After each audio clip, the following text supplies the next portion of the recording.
Dans une interview exclusive avec les leaders d'opinion américains de l'époque, Mike Pompeo affirme que le président Trump a contribué à changer la perception du monde sur le Parti communiste chinois. Et il n'y aura pas de retour en arrière.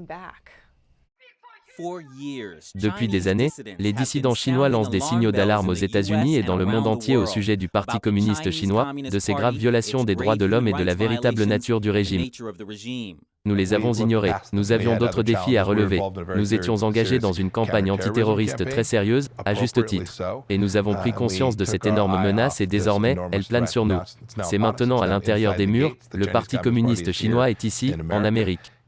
Le secrétaire d'État Mike Pompeo a déclaré à Jean Jekielek, du journal The Epoch Times, que l'influence du PCC s'exerce désormais au sein du gouvernement américain, des institutions de recherche et des écoles. Pendant longtemps, les dirigeants américains ont négligé que cela se produisait, donc je pense que les gens ne pouvaient pas le voir ou le sentir, ou que leurs dirigeants leur disaient « Non, ce n'est pas grave s'ils volent des millions d'emplois à des gens du Kansas ou des inventions en Iowa, ou s'ils volent une technologie inventée dans la Silicon Valley ou dans le quartier de Boston. » Les dirigeants américains ont dit « Tout va bien, nous allons gagner un joli pactole, ne vous inquiétez pas. »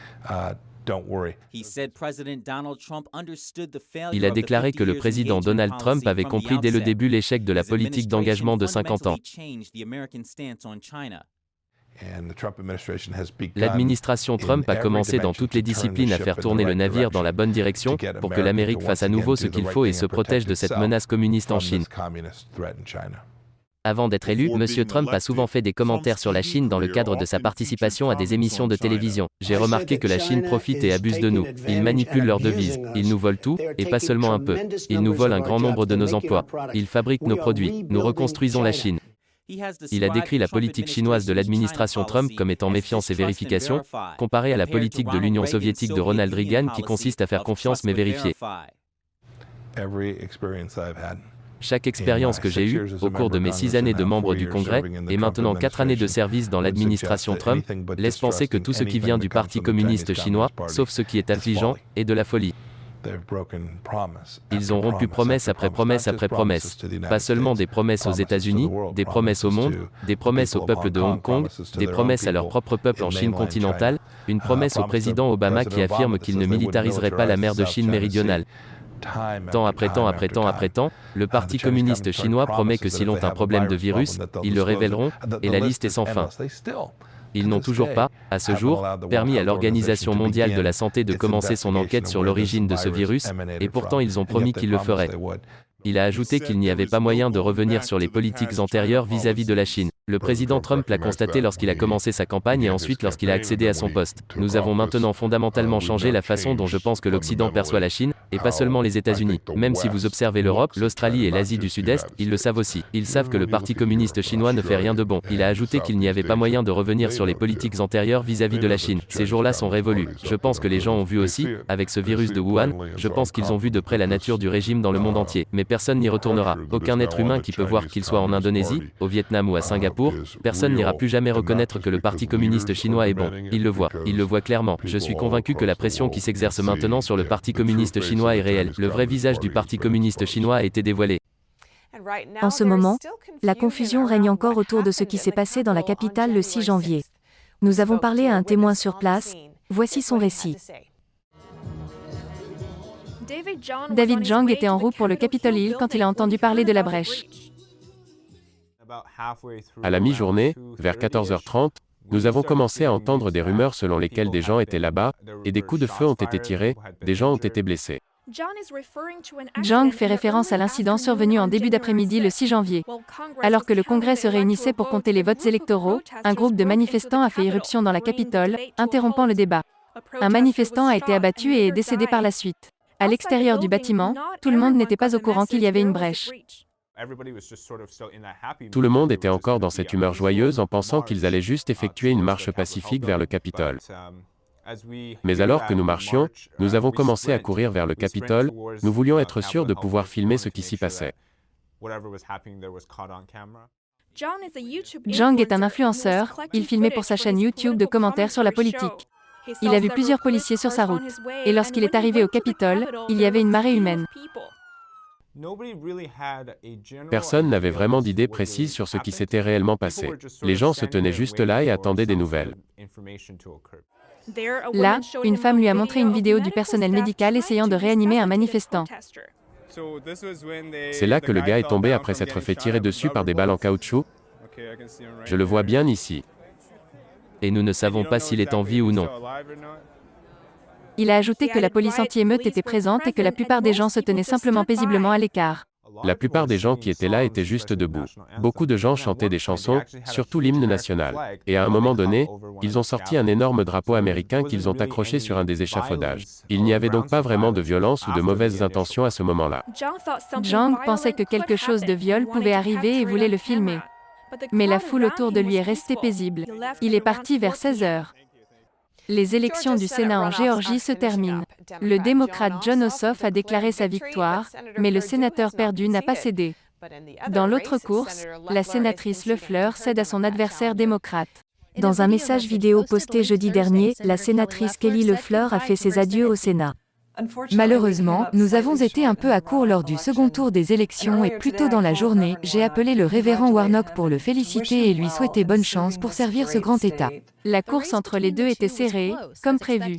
Le challenger démocrate Raphaël Warnock a finalement remporté 83 000 voix de plus que Lefleur. Warnock a rapidement déclaré sa victoire le soir de l'élection. Nous avons retourné la situation dans cet état et il a fallu beaucoup de mains pour le faire.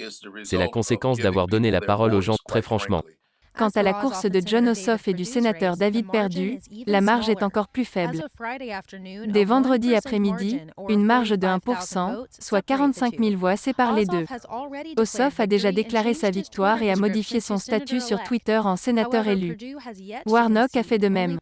Cependant, Perdue n'a pas encore cédé, il a seulement affiché une déclaration de sa campagne qui dit « C'est une élection exceptionnellement serrée qui demandera du temps et de la transparence pour être certain que les résultats soient justes. » et qu'ils épuiseront toutes les ressources légales pour garantir l'intégrité des élections. Le soir du 3 novembre, Perdue devançait Ossoff par près de 90 000 voix. Mais maintenant, il semblerait qu'il y ait eu un volte-face en faveur de Ossoff.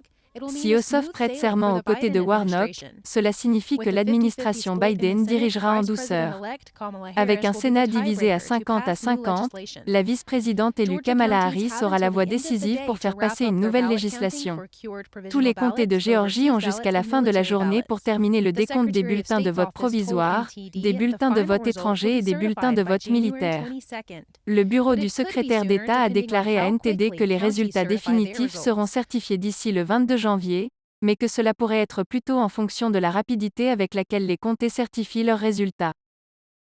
L'Assemblée de l'État de New York est chargée d'une proposition controversée. Elle permettrait au gouverneur de détenir ceux qu'il considère comme un risque pour la santé. Nous avons demandé à des experts ce qu'ils en pensaient.